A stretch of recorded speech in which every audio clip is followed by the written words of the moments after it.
All right, we are here at the Grand Hotel for the annual Mackinac Policy Conference, and we're here on the big porch, as they call it. The big porch. We're joined by the president and CEO of Focus Hope, Ms. Portia Roberson. It's good to be here with you. Thank you for having me. It is so beautiful up here. We've never been able to take advantage of the porch in this way, and so I think everybody wants to be out in this gathering spot. We wanted to be out too, right, so exactly. we decided to come out here on the porch because the weather is beautiful. I think the best the weather has ever been since I've been coming here. That's what everyone has been saying, that this is the best that they've ever seen it. The only problem is we're all so busy that we really don't get a chance to just sit out here and just enjoy it the way we would like to, because it's not a vacation. Right. It is not a vacation. It is work. But you have to be able to enjoy the benefits, you know? Yes. And the scenery and the aesthetics. What have been some of the biggest takeaways you've gathered since being here this week, and we hope to take with you?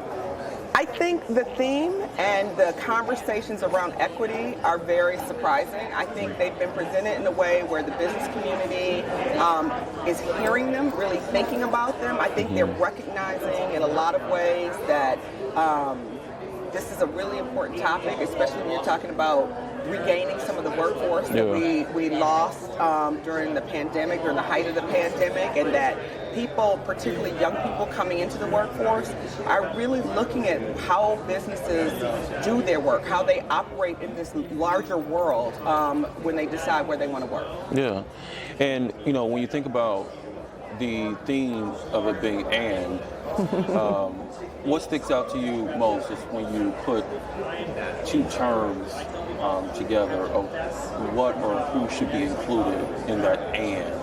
Well, I think, one of the things, I've been listening to podcasts and speakers and listening to the people who've spoken at the conference, and it really is about the realization, the acknowledgement from folks who may not have otherwise recognized is that you don't get that "and" without help from other people, right? And that a lot of times, particularly when you're successful, whether it's in business or in other areas, you have a tendency to believe, because I think America wants us to believe, that you did it on your own. And the "and" for me is really about, and then somebody helped me, and somebody gave me this opportunity. And so when you think about it in that respect, it really reminds us all that we have a responsibility to be part of someone's "and." And Portia helped me get to this point, or and this business helped me think about how I wanted to launch my own business. And so I think, or that it's not a concept of either or. Right. It's an "and." Right. It is an "and." Both can be accomplished. That both can be accomplished. That you can be successful and I can be successful. And it's not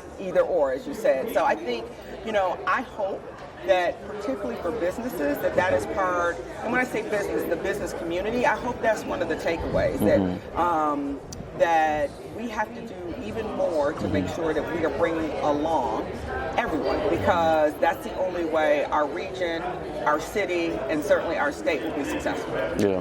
And then finally, when you think about, the governor is excited to announce population growth, but with that population growth, does that translate into economic growth for the state?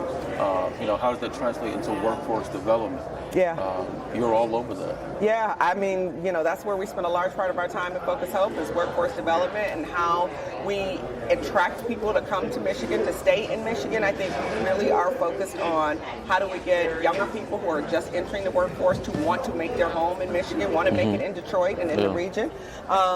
And I think, we want to see population growth. That is the way you're going to build the economy. But people have to want to live here for a variety of reasons. It's not just going to be because you can find a job here, right? It's going to be because the company you're working for is keyed into social justice issues, or has does a really good job of ensuring that there's a work-life balance. These are things that I think the new workforce is demanding, that I think is great, right? For so long, employers could set the tone of how you were going to work, and we all did it that way, right? I grew up doing 9 to 5, 5 days a week, and sometimes on the weekends. And now people are saying that's not the way I want to work, and businesses really have to listen, because that's how people are deciding where they want to be. And they have options. I mean, people don't have to come to Michigan. So in order to entice them, we really got to talk about how we're bringing people along and how they can be a part of the growth of Michigan. Well, when it comes to workforce development, you're definitely a part of that conversation, and it's pretty neat to see that people are not just deciding to move out of state or to Florida or Texas or Atlanta. Yes. Anymore. Well, Atlanta has said don't come. They're full. Well, yeah, they don't want we're us there full. You know, they don't want us. Well, we have plenty of room. Come to Michigan. We do, and beautiful weather too. Absolutely. So there we go. Portia Roberson, President and CEO of Focus Hope, here on the Big Porch at Mackinac.